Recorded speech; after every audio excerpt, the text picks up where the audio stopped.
Episode number 50, Ironman Chattanooga 70.3 with Allie Hooker. Welcome to the pursuit of the perfect race.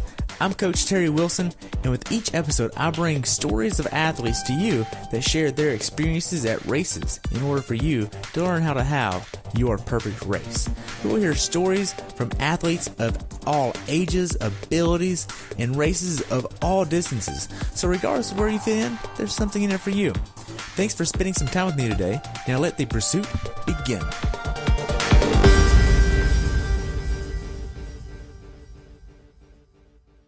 Hello everyone, and welcome back to the pursuit of the perfect race. Today I have the pleasure of talking with one of my athletes, Allie Hooker, about her recent race at Ironman Chattanooga 70.3, where she had a time of 8 hours, 19 minutes, and 47 seconds. The race took place on May 20th, 2018 in Chattanooga, Tennessee.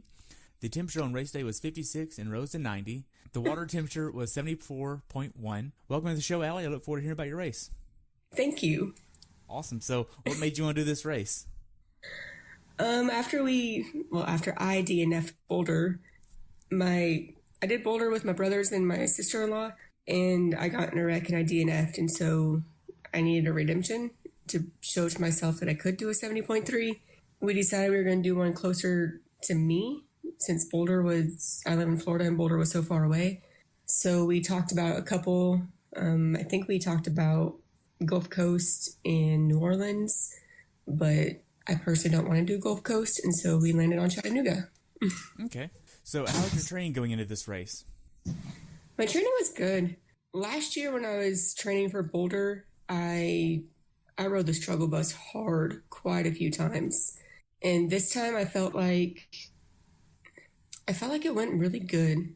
There was only a couple times that I didn't get the intensity that I wanted, but overall, I didn't get on that struggle bus, but maybe once for a day or two, and it was really good. Okay, and you didn't get injured going into this race, did you? No particular injury. In the wintertime, I was doing a bunch of drills with the swimming, and I was trying to change up my swim stroke because my form is not so great. And when I did that, my shoulder flared up a little bit, but I had somebody look at it, and he said he just thinks it's swimmer's shoulder. So I took a rest from swimming for, it was about a month and a half, and just did some exercises with it and strengthened it up, and then that was it. Okay. Now, how many hours did your training max out at? It maxed out at about 11 and a half, about a month out, and that was when I did an Olympic. And we did 2 peak weeks, and the first peak week was about 11 and a half, and the second one I think was about 9 and a half or 10, and then we went into taper. Right. Now, your longest swim, bike, and run, what does that look like? My longest swim, I believe, was about 2,400 yards, somewhere in there. My longest bike was 57 miles, and my longest run was 8.34, something like that. Okay. And we did bricks about 3 times a week going into this race. Yes, all the time. All right, we had one progression brick that we did every Wednesday. Right, so we would do a 45-minute bike ride that was pretty hard, and then we basically increased the intensity through that bike ride with that 10-minute run off the bike every Wednesday. Yes, the 10-minute run, you always said just see what the legs have in them, but I try to just turn it into about a 10-minute sprint just to get used to my legs moving a lot after they're tired off the bike.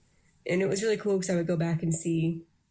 I started out doing them outside because it was cooler outside. And so I would go back and see how far I've gotten on that 10-minute run. And I could just see it get longer and longer. And so that was pretty cool. Right. How much of your training was outside? Not very much. Most of the bike was on the trainer until about the last month and a half.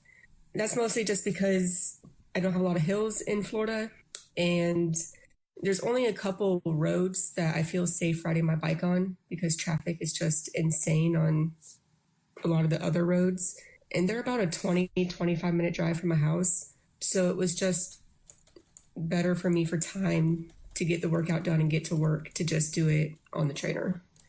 And then most of my runs were on the treadmill because I live on a cul-de-sac and it's hot outside. So I have a fan in the treadmill room to help me not overheat. Gotcha. Now, what kind of nutrition were you using during training? During training, it depended. My shorter workouts, I would just do Gatorade or some honey stinger chews. The longer workouts, I tried the same mix that I was doing for Boulder, which was Gatorade, Carbo Pro, and some Gatorlights. But Gatorade changed their formula for the Gatorade Endurance. And I kept trying that during training, and it just kept tearing up my stomach. So I eventually switched over to Tailwind and tried that out for some of my longer workouts, and that worked really well for me. Good. Now, how many calories were you aiming for every hour? This isn't the answer you want to hear. Usually, I don't really particularly pay attention to the number of calories that I take in. I fill up my water bottle. I have a profile design bottle that goes between the aero bars, which is about 35 ounces, somewhere in there. And I fill that with about 800 calories worth of Tailwind and some Gatorlights. They say you don't need any extra nutrition because Tailwind has everything you need, but I'm a really salty sweater. So I add the Gatorlights in there just to have a little extra. And I drink that about every 10 minutes. When we were talking about it last year, you recommended every 20 minutes. But I noticed riding outside in the Florida heat and humidity, I would get headaches and not feel great doing every 20 minutes. So I changed it to every 10 and it helped me feel better. So I just sip on that every 10 minutes, and however much that ended up being, it worked out really well. Good. Now, what specific workouts did you do that gave you the confidence to go into this race prepared? One main one was my Olympic triathlon, the Pensacola Tri, at the end of April. Last year when I did that, it was my first Olympic, and I finished dead last. I ended up walking most of the run, and I had the police escort very dead last going into the finish line. So this year, when I did that at the end of April, my goal was to not walk on the run. And I had a goal of 4 hours for that race, which is slow to a lot of people, but for me, that's pretty good. And I finished it in I think it was about 3 hours and 25 minutes. And so I blew my goal out of the water, and I didn't walk at all. And my bike was faster than I wanted. And it was the first time I had actually ran between the end of the swim in T1 and then out of T2. I ran right away. And that, I couldn't stop smiling that day because that just boosted my confidence so much, being able to beat my goal so much. And then another one was the super long run that you had me do. It was, I don't remember how long it was. That was the run that ended up being about 8 miles. And you had me doing one section slow, and then the next section pick it up, and the last section pick it up with the final 10 minutes as hard as I could go. And the first section, it was slow. It was a lot slower than you wanted me to go. And the second section, I was just not feeling it. And so I slowed down a lot. And I think I even walked a little bit. And then I was having some stomach cramps, so I walked some more. And then I got back into it and I picked it back up. And then the third section, I got some stomach cramps again, so I stopped and walked, and then I finally got it picked up. And I think that 10 minutes I walked again because I was just over at that time and it was hot outside. And then I finally convinced myself, you got 8 minutes left. You can do this. Like, just go for it. And so that gave me the confidence because I was struggling in it, but I was still able to come back and do it how you wanted me to, even though walking and stuff was not how you wanted me to. But it proved to me that even though I wasn't feeling it and it was hot, I could still get out of my own head and get going and do it again. And I had never ran more than a 10K. And so seeing that I could get almost 8.5 miles in was a pretty good confidence booster. And I'm like, it's 5 more miles after that. You can totally do that. Right. And that was in an hour and 15 minutes. Reflecting on Boulder with the DNF experience, how was that overall experiencing the DNF? Because a lot of people that do DNF don't really want to share their story about what happened or anything about it, but what actually happened there that resulted in you to DNF? At Boulder, I came up on the first aid station on the bike, and I grabbed a water bottle from the aid station to refill my speed fill. I have a speed fill system that goes on my bike frame on the there's a speed fill on my bike frame, and I was just going to refill it with water so I could make sure I had enough because I knew the hills were coming. And the water that I got was still sealed shut. And so when I looked down to see how to open it, I had the water in my right hand and my hand on the bike, my handlebars with the left hand. And when I looked down to see how to open the bottle, I put too much weight on my left hand and I just veered into traffic. And I couldn't stop or get control back, and a car just hit me. I was very fortunate because I didn't break anything. My bike was a little messed up, but still workable. So I had about a 40-minute delay there waiting for paramedics and the cops to show up and whatnot. And I was able to finish my bike. I think I had like 2 minutes to spare from cutoff time. And I was able to finish my bike. And so I went into the run, and we were planning on doing intervals for that, about a 9-minute run and then a minute walk over and over until I could finish. And I tried to run, and it just hurt to take a deep breath. My ribs were hurting so bad that I couldn't get a deep breath in, and I was hurting bad. And so I couldn't run, and I just walked the whole thing.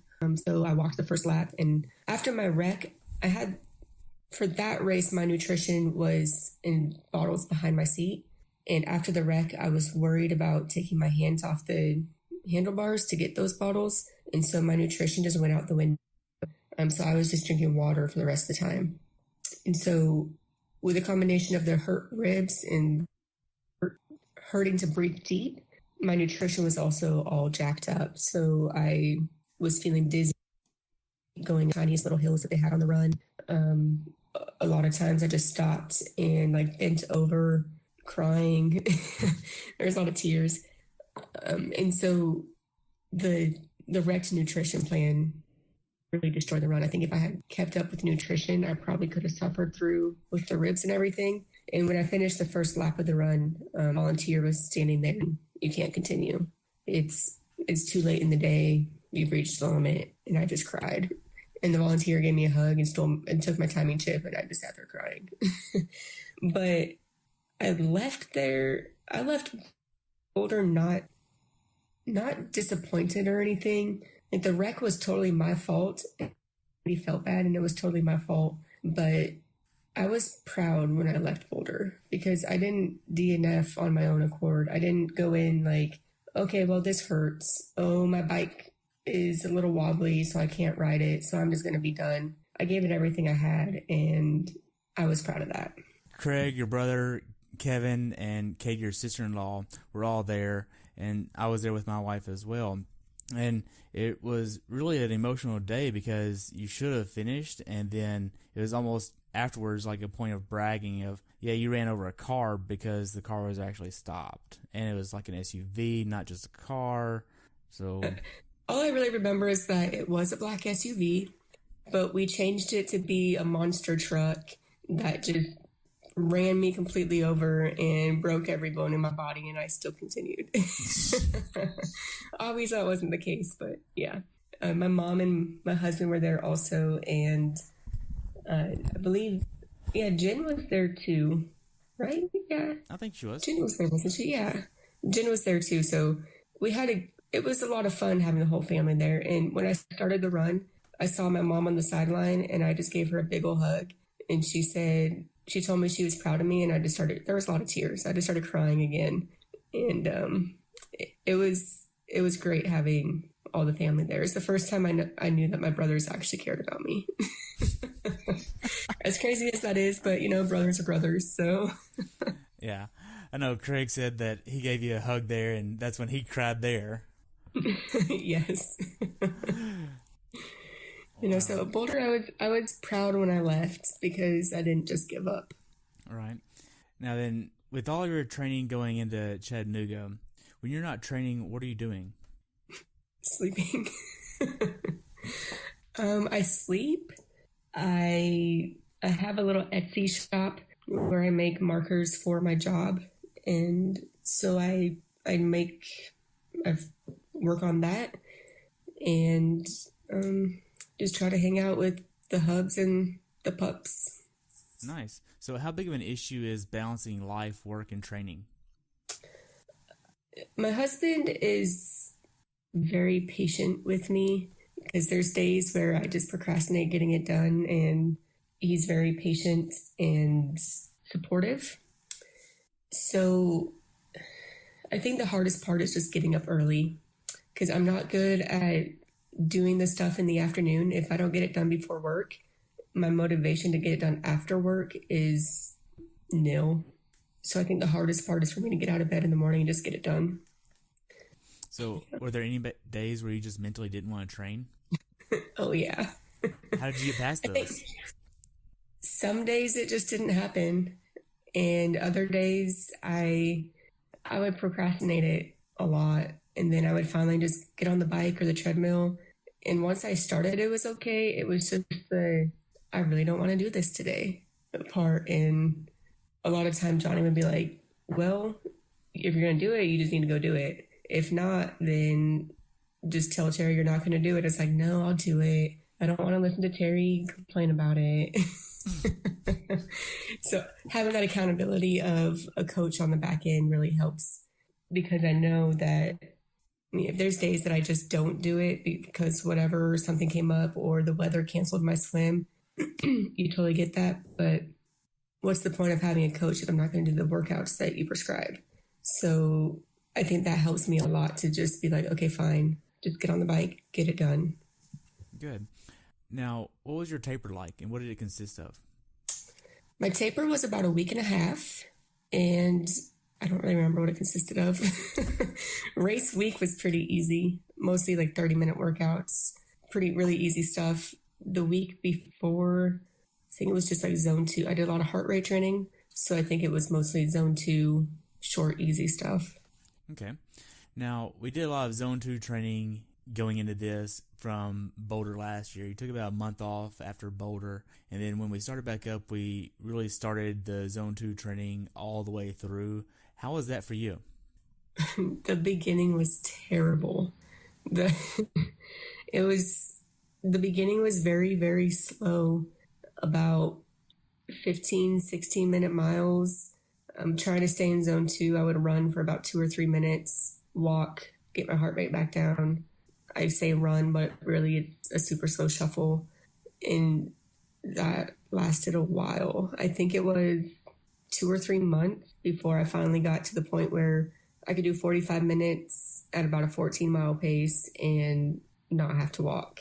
So it was very slow and tedious, but I think it ended up paying off in the end. It definitely ended up paying off in the end. So, okay. Now, when did you actually start traveling to the race? We left here Thursday, the 17th, and it's about I think it's supposed to be about a 6 or 7 hour drive, but it took us longer because we always get stuck in traffic around Birmingham, no matter what time we leave the house. So I think it took us about 8 hours to get there. Okay. Now, y'all got an Airbnb here with Craig and all of your friends, right? Yes. And it was on the north side of the river, which is the opposite side of the river than the race. Yes. It was only Craig said it was about a half mile from transition. I think it was a little bit more. It was somewhere between half a mile to a mile away. Let's just say that. Okay. It wasn't that far, though. Now, the day that y'all get there, y'all do the check-in process the next day. How did the check-in process go for you? Yes, we did check-in on Friday. Race day was Sunday, and we did check-in Friday.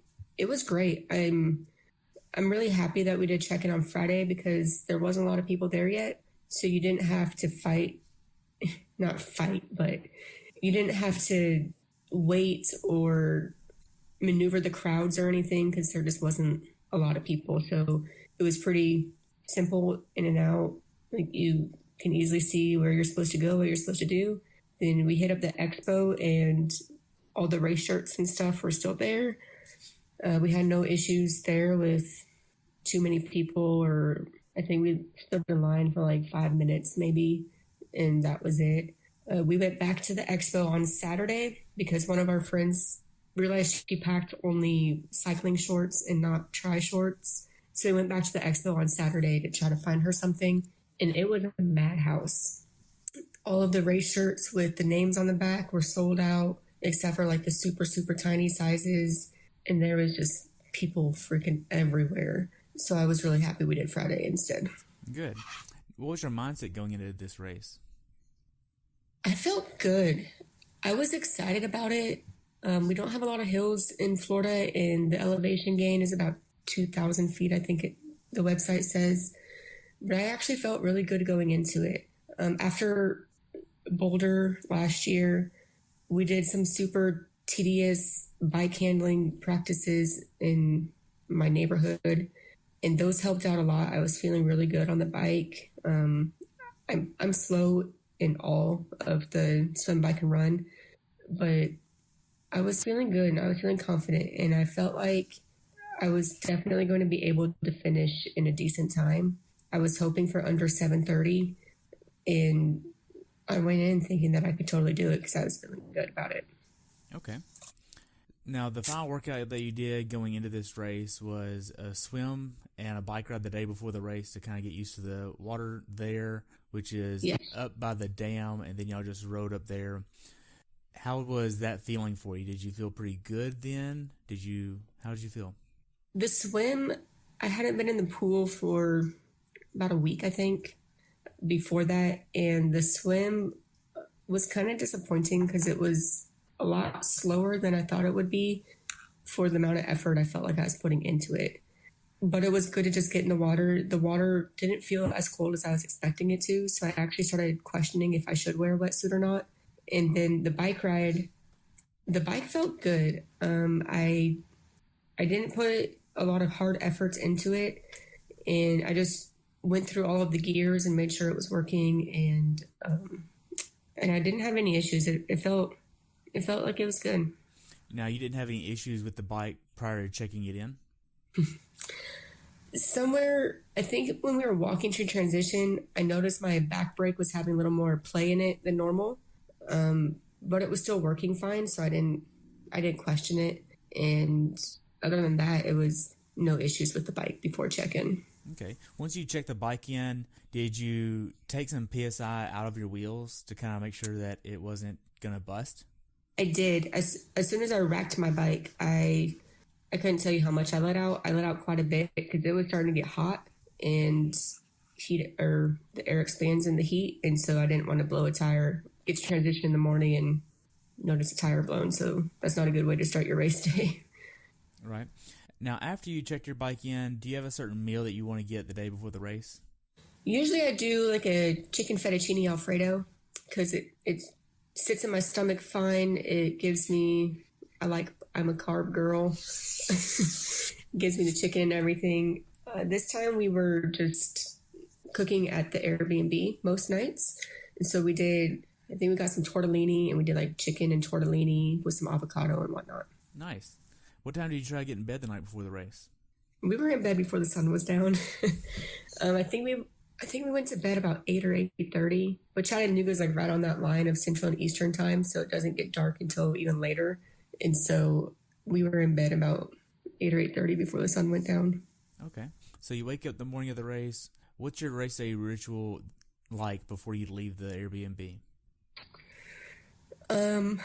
Get up, obviously. When I wake up, I got up and brushed my teeth, and then I put my hair into some braids so it's curly, so it gets crazy easy.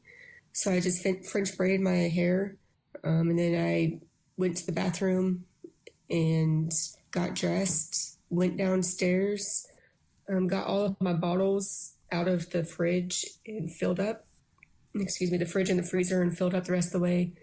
And then I ate some breakfast, and we headed out. What was your breakfast? Oh, my brothers think I'm insane. So I used to do peanut butter toast or peanut butter bagel, something like that. But I got really tired of doing that. And so I switched it up, and I do a peanut butter and pickle sandwich. And it works for me. So that's what I normally do. And then I take a couple bananas with me. And I had a banana on the bus from transition to swim start, and then again while we were waiting in transition. Okay. So you get to transition the morning of the race. What are you doing there? When I got to transition, I set out all of my stuff in front of my bike, and then I went to Craig. Craig's always faster than me with everything. They've called me slowpoke for my entire life, probably for good reason. So I took the bike pump to Craig, and we BS for a little bit. He used somebody else's bike pump. So I went and found our friends that were staying with us at the Airbnb and asked them if they needed the pump. And one of them was having a little bit of a meltdown because she forgot her running socks. So I went back to my bike and I called you because I knew you were coming to transition later. So I called you to see if you had left, and you hadn't, but your hotel was on the same side as the river as transition, so I wasn't going to make you go across the river. And you were going to ask your wife if she had any, and she ended up not having any. So I called Johnny, and Johnny was so awesome. He didn't even hesitate. He's like, "Yep, I'll go. Where are they?"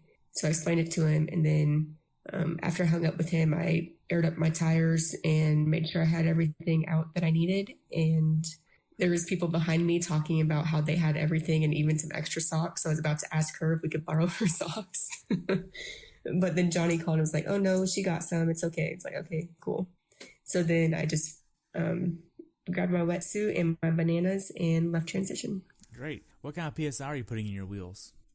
I aired it up to about 100. 100?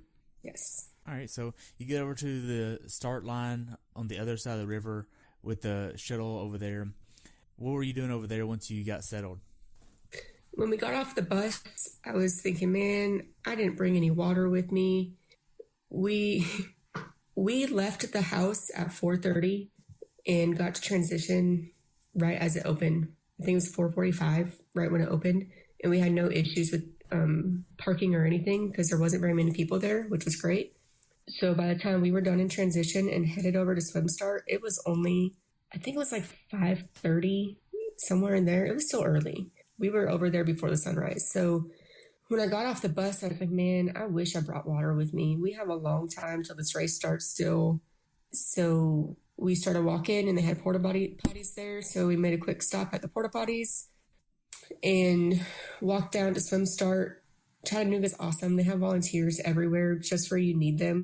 And they had a water table set up there. So I took some water from them and then we walked down and there was a lot of people at swim start already.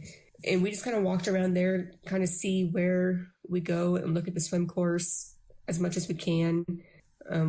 Check out where we drop off the morning bags. And then I went and got more water and we just found a spot to sit down, and I folded up my wetsuit and laid down, and I think I took like a small 10-minute nap.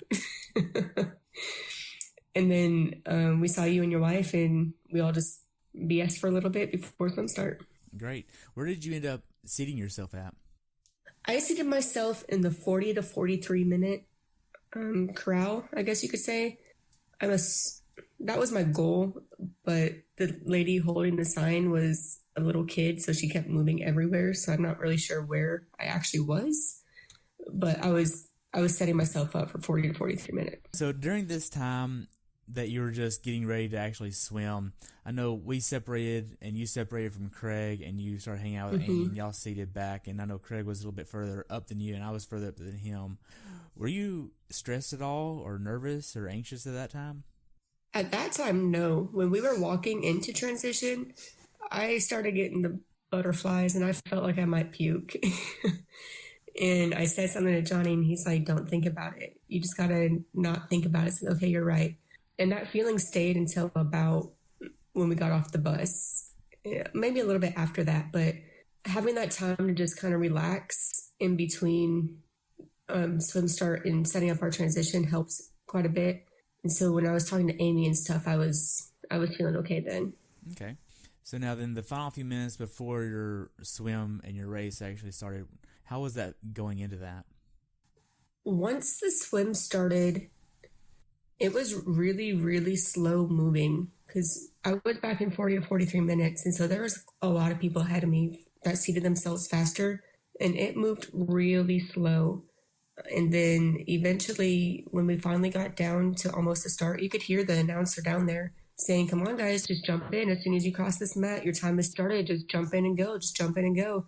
And it moved super slow. And then as we got closer, it started going a lot faster. And I heard him say that everybody was supposed to be in the water by 7:50. And when I crossed the line at the 40 to 43 minute corral, the time clock on the dock said 7:42. And you could still see people all the way up and around because they still had to go all the way down to the hour 10.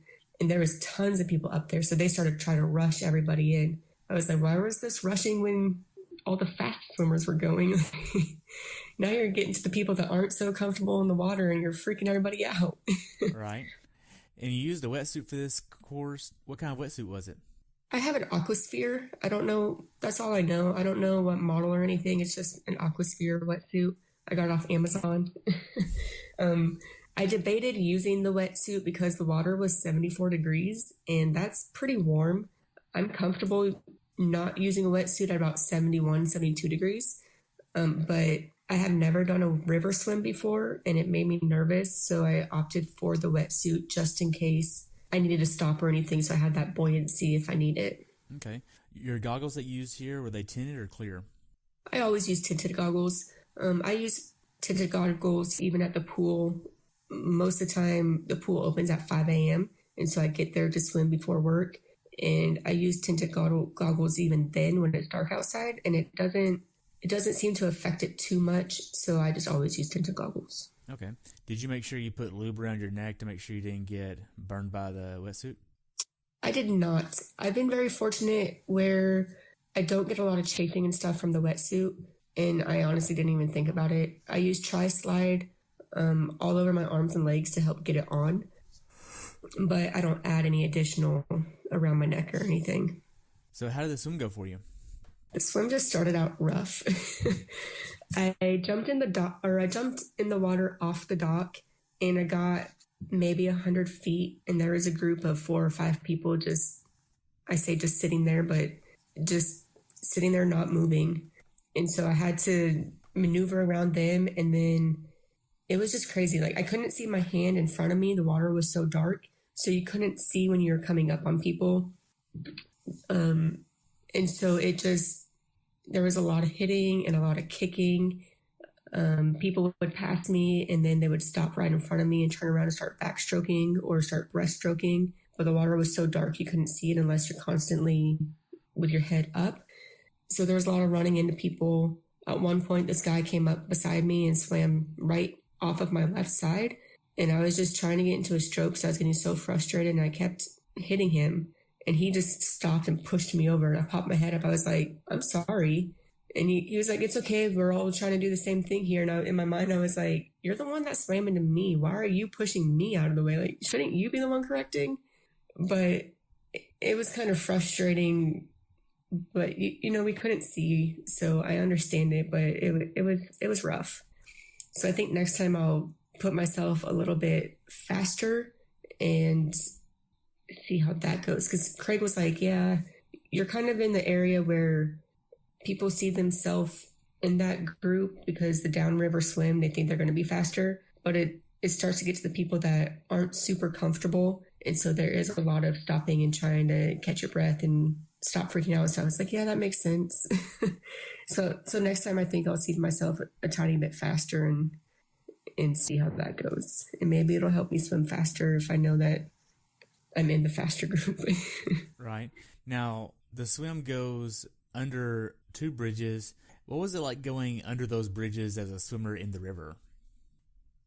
It wasn't bad for me. I didn't even really think about it. I was more counting the bridges as okay, cool, I think I might be halfway. This doesn't seem like I've been here for too long. And once I got going in the river, it wasn't as bad as I had in my mind. So it didn't bug me at all. Okay, so you get out of the swim, you go up the stairs there, and it's a pretty long ways to your bike, and you have to go around and up to this little hill, and that's where the wetsuit strippers are. Did you take advantage of them? I did. They were fantastic. When I got out of the swim, there was a gentleman there pulling everybody up onto the stairs because it was a little bit of a jump to get up to the stairs to get out of the swim. And there was a gentleman there just pulling everybody up, and he was great. His arms were probably dead the next day. I took advantage of the wetsuit strippers, though, and they were fantastic. I had my wetsuit down to my waist when I got there, and it was like a second and a half, and they had your wetsuit off and you standing back up and go. They had it down really well. And so then I took advantage of them, and I walked pretty slowly to transition. Okay, so you get to your bike. How did that process go for you? when I got to my bike, I don't know why I was feeling so tired because I had a faster swim I fell right at 42 minutes and some odd seconds for the swim. So I had seated myself perfectly and I felt pretty tired and I was starving. I normally don't eat in T1, but I was really hungry. So I ate a Uncrustable. So that slowed me down a bit because I was trying to eat my sandwich and trying to get it down and then trying to do my other stuff. And it was just slow, really slow. When I got out of the swim, I saw Jen and Johnny, and that helped a little bit. And Johnny had gotten every cowbell that they had on the table in the in the village. And I guess the guy gave him like a piece of the tent to tape them to. So he was just going crazy with the cowbells, and it cracked me up. So that gave me a little bit of a boost, but yeah, transition was still pretty slow. Now, are you wearing socks for the ride? No, I do not wear socks. I use a little bit of baby powder to put on my feet to help dry them off and get any dirt or anything off of them, so it doesn't bug me on the ride. And I just plain shoes. Okay. Did you have a strategy that you wanted to execute for the bike? We were aiming for about 15.1, 15.2 miles an hour on the bike, and I did not execute it. Now, we did determine after the fact that something happened that slowed you down later on in the bike, and we'll get to that here in a second, but how were the first few miles of the bike ride for you? The first few miles were pretty good. I think it was about the first hour, I had maintained my 15 to 15.2 miles per hour, which was good because when we got into Georgia out of town, you kind of go through town a little bit and then you hit a highway and go into Georgia on the bike. And when we got into Georgia, it was just one super long line of everybody drafting. And I don't ride. I mostly train by myself. I don't ride. I hardly ever ride in any groups or anything. And so I didn't want any part of the drafting. And it slowed me down a little bit because I knew I could pass some of the people in front of me, but I couldn't pass all of them. And that slowed me down a little bit, but I was still able to maintain my 15 or so miles per hour, which was great. And so the first few miles were pretty good. Okay. Now, what actually happened that caused you to slow down? Turns out my brake was rubbing. The first hour, like I said, the first hour was good. Somewhere around that hour mark, my bike just started feeling kind of weird. I eventually, at the top of one of the small hills, I just finally stopped to check my tires because I thought maybe one was getting low or something. And my tires looked fine. And it didn't even register in my mind to check the rest of my bike because I was like, what else could go wrong? If your tires are good, then everything else should be good, right? And it didn't even cross my mind to check anything else. But my first bike after Chattanooga, my back brake was rubbing really bad. So my best guess is that my back skewer wasn't tight enough and the frame shifted a little bit and caused my brake to rub. I don't know if that's what happened, but that's my best guess of what happened. Right. And so it slowed me down a lot. Right. And looking at the data, I could clearly see, your speed went down, but yet your heart rate went up. At a certain point, it just continued out throughout the rest of the race. And that's when I think your actual brake started rubbing, and it only makes sense at that point. Now, as far as the bike goes, how did the rest of the bike go for you?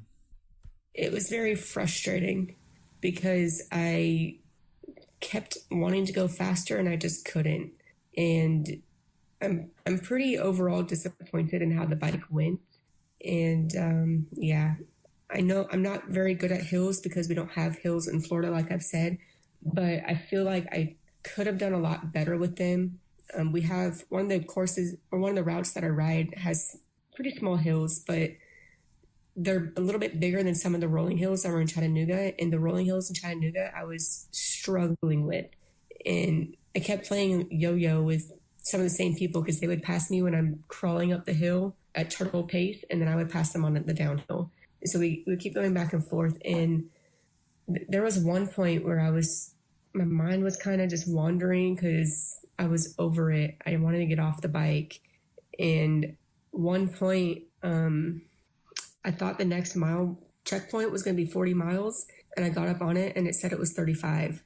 And I was just like, are you effing kidding me? Like, I still have 20 miles to go, and it totally messed with my head because I was so done. Somewhere after the second aid station, I just started feeling really, really thirsty. I don't know. I started feeling really thirsty, and I kept thinking about, usually I put gum or something in transition to kind of just make me not feel that way. I don't know what the gum does, but I like to have gum in transition. And so I was thinking, oh man, you didn't have any gum to help you feel not thirsty. And so I thought maybe I'm not drinking enough water. So I made sure I started drinking more water. And it helped a little bit. The last aid station, I stopped, and the lady was great. She said, do you need something? I said, do you just have cold water? And she brought me over a bottle of freezing cold bottle of water, which is fantastic. And I chugged a bunch of it, and then I sprayed it on my head and my face, and then I chugged the rest of it, and I gave it back to her, and I continued on. And then about mile 51, 52, somewhere in there, I ran out of water because it didn't even cross my mind to check my water and refill it at the aid station, and I ran out. So that was not fun. Wow. Now, the last mile or so of the bike, are you doing anything to help prepare you to start running? I did a little bit. It's a very slight downhill, so you can get some decent speed. Normally, I would just shift into a bigger gear and try to go faster, but instead I stayed in a slower gear and just try to spin my legs out as much as I could because I knew that the run was going to be hilly. Okay. Now, you get to T2. How does T2 go for you? Slow again. T2, I was just hot. I think I was on the verge of overheating. I was just miserable. All I wanted was some cold water, but I didn't have any in transition because the water bottle that I run with is full of nutrition since I can't take the Gatorade that they have on course. And so it was slow. And once again, Chattanooga came through and they had volunteers walking transition with cups of water, which was fantastic. It wasn't cold, but just having water in general was great. And so I drank a couple of cups of water and I poured a cup on my cooling towel.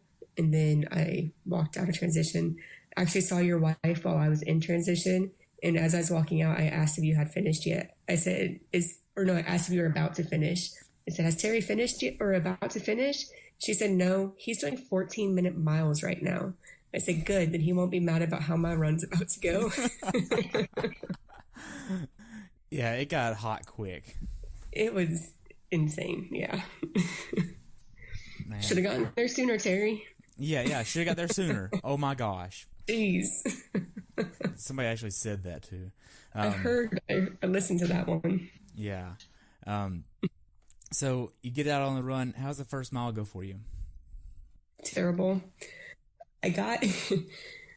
When I started the run, the first part takes you on a little out and back, which is all shaded, and it's fantastic.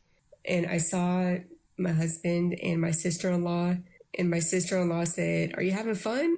And I said no, and I just started crying. And it was rough. So when I came back through, I got myself back together when I came back up on them, and they started cheering me on and telling me I could do it and that I'm okay. I asked if they ate anything, and they were like, "Don't worry about me, worry about you."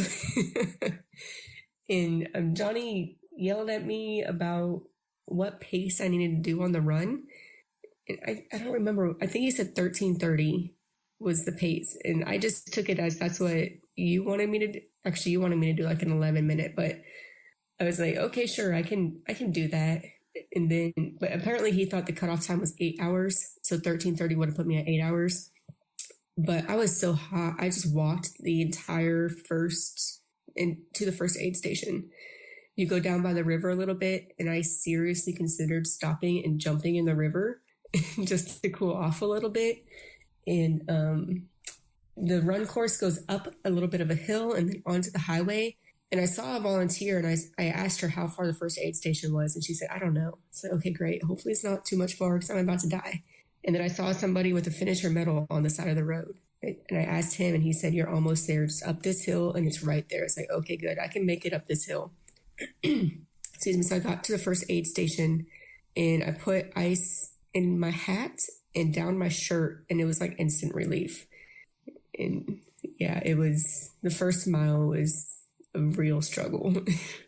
Wow. Now then, you get to the middle miles of probably 5 through 8. How were those running alongside the highway there?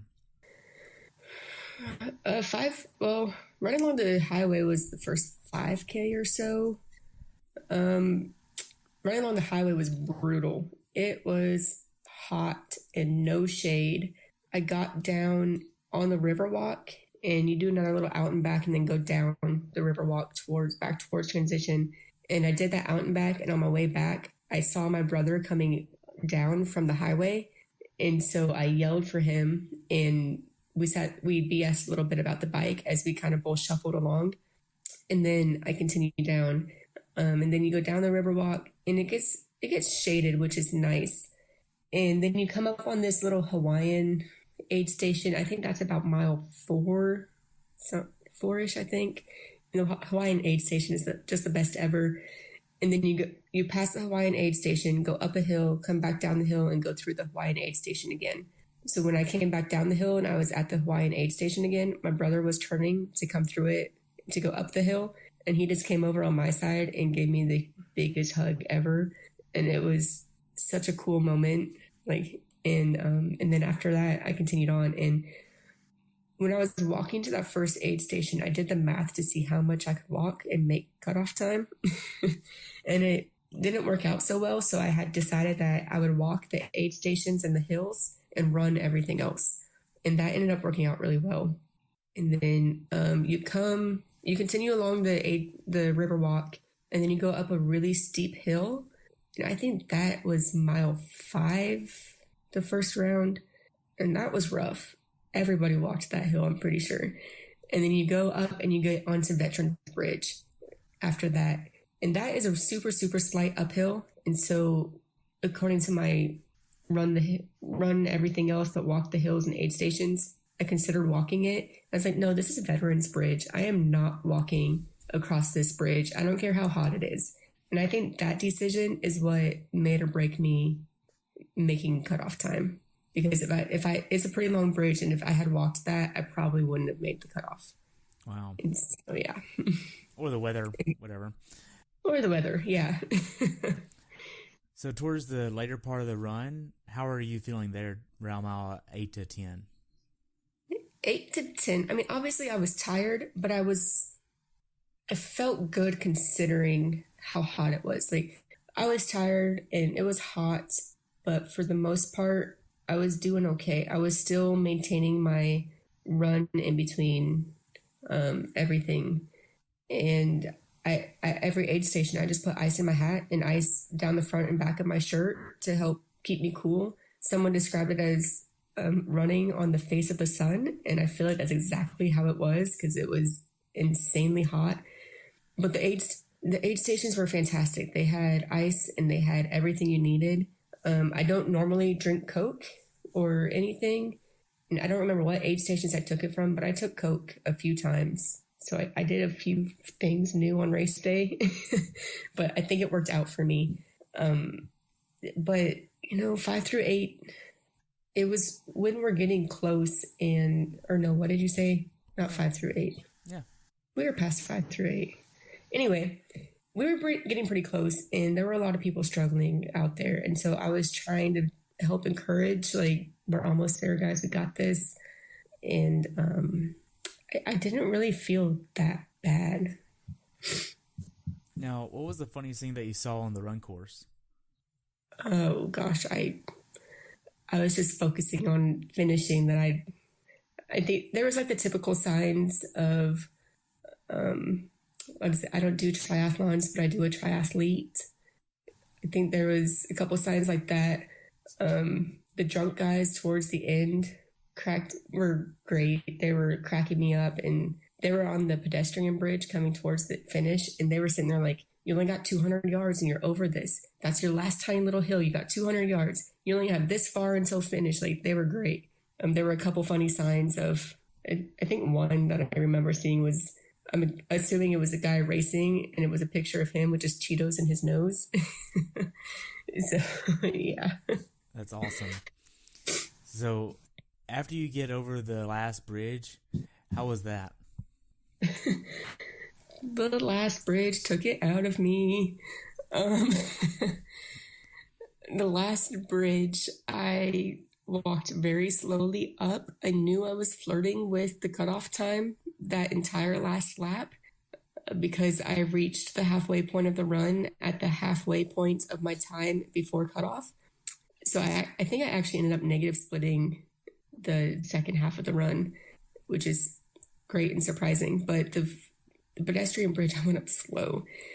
My goal was to run the rest of the way to the finish after I got off the pedestrian bridge, and I started to run a little bit, and I was spent, and so I walked a little more until I got to that fork in the road where you go one way to the finish line and one way to start lap 2. And when I got to that fork in the road, I started running.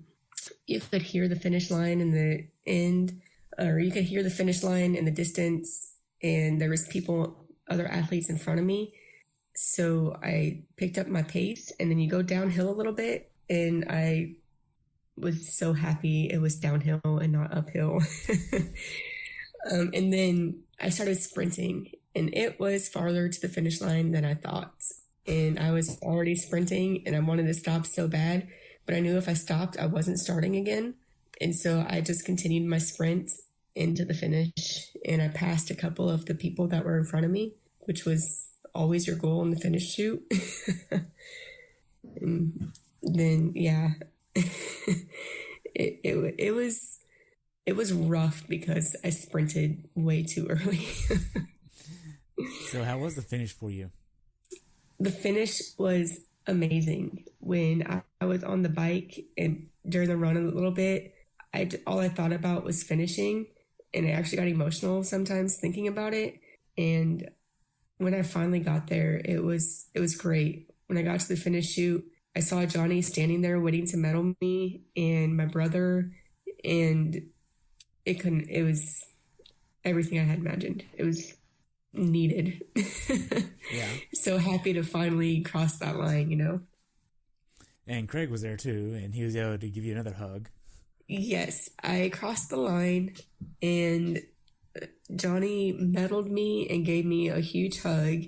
And then my brother just came over and gave me a gigantic hug too. And he started crying. And it was great. And then I was like, okay, I just need to sit down. I'm about to die. I need to sit down. And so I found a spot to sit down and catch my breath. And then I was sitting there, and when I was going over Veterans Bridge the second time, I saw lightning in the distance, and I was like, there's no way I'm not finishing this. They can try to pull me off the course. I don't care if they disqualify me or ban me from other events. I am not getting off this course. So after I crossed the finish line and I sat down and died a little bit, they were announcing that there was a storm rolling in, and it came in quick. And the announcer was like, all right, I'm finding somewhere to go. You guys need to go somewhere.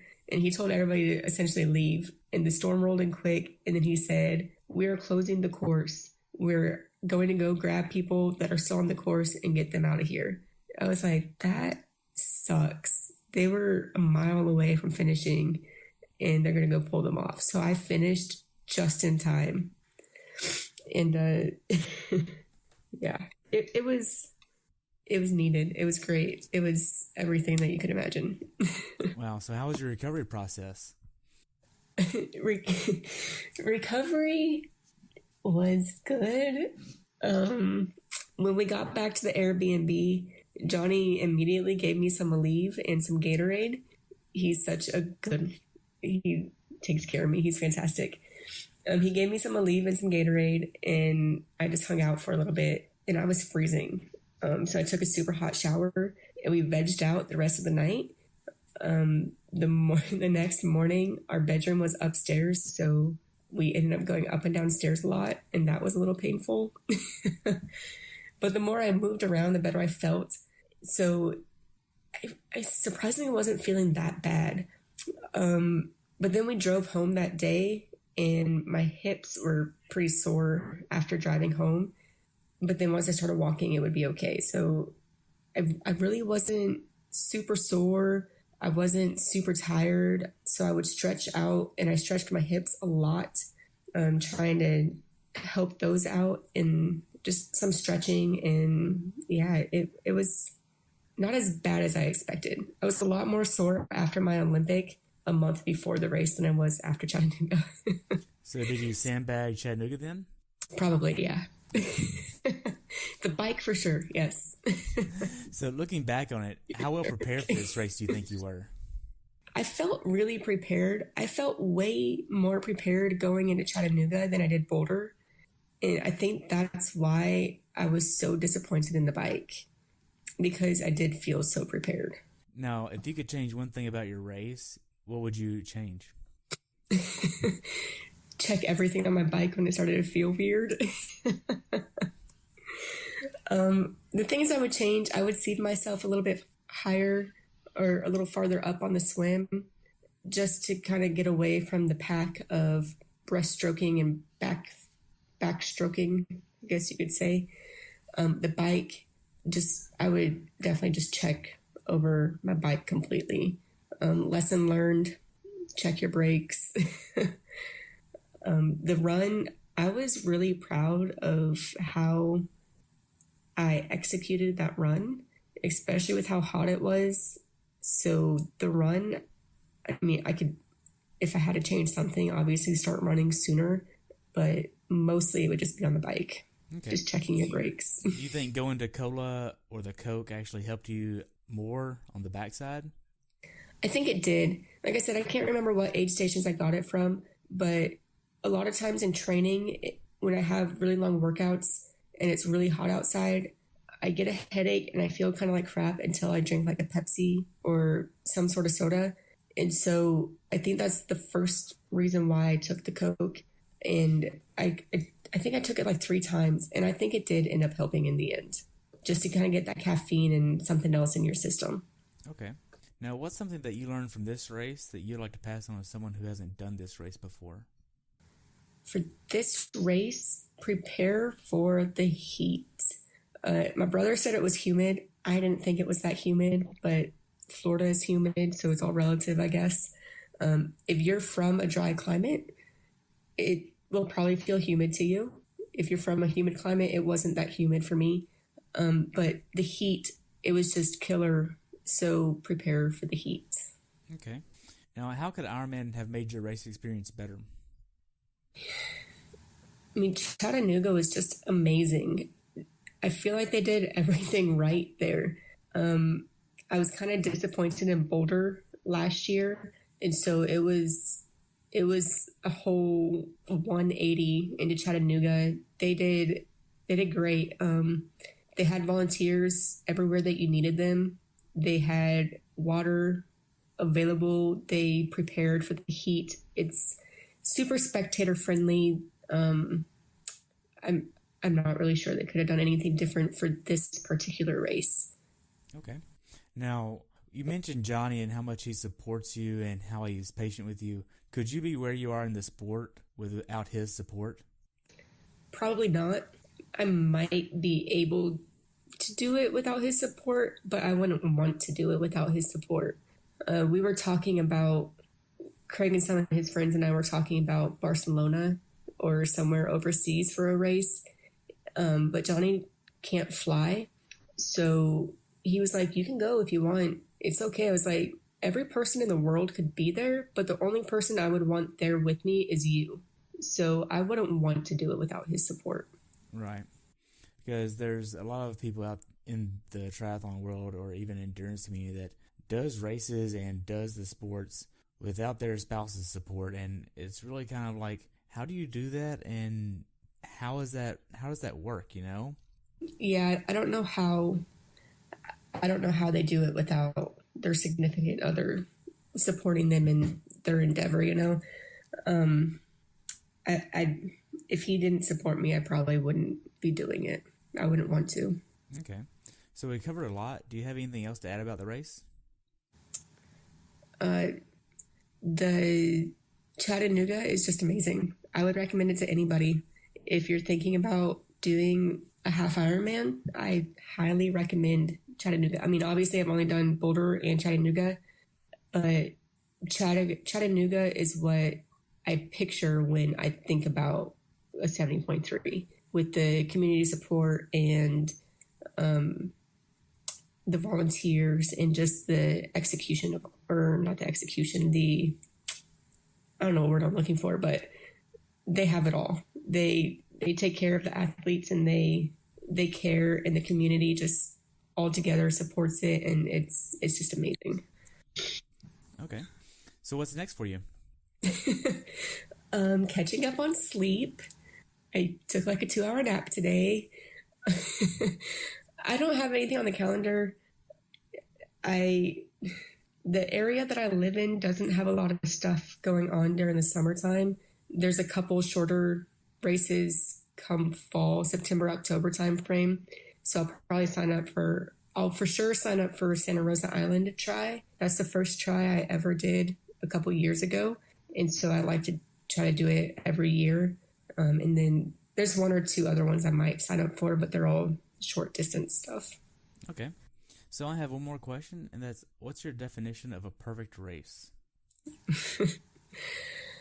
Definition of a perfect race. I want to say it's where you execute it as planned, and when you finish, you don't feel like you left anything on the table. Like, you don't feel like you're disappointed in how a part went, or you could have done something different to make it better. But on the other hand, I want to say it's you gave it your all and you finished, and it should be perfect because you finished and you made that time, and you made your overall goal of completing this race. So I'm kind of torn on that because Chattanooga was perfect in that I got my redemption from my DNF, and I got to finish and experience it how I wanted. But at the same time, it's not perfect because I feel so disappointed in my bike ride. So I'm kind of torn on that. So are you going to go back to Chattanooga next year? I don't know if it'll be next year, but I will definitely be doing Chattanooga again. Okay. Craig wants to do Augusta next year, and I think he's crazy because I'm like, dude, Chattanooga wasn't even that humid, and you want to do Georgia in September? It's like, that sounds like death. It sounds hot. He said hotter than Chattanooga. I was like, maybe you should visit Georgia in September and see. Wow. Well, that's all I have. I want to thank you so much for coming on today. I've enjoyed hearing about your race. I look forward to following you and catching up with you, okay? All right. Thanks for having me. All right. Bye. Thanks for tuning in today.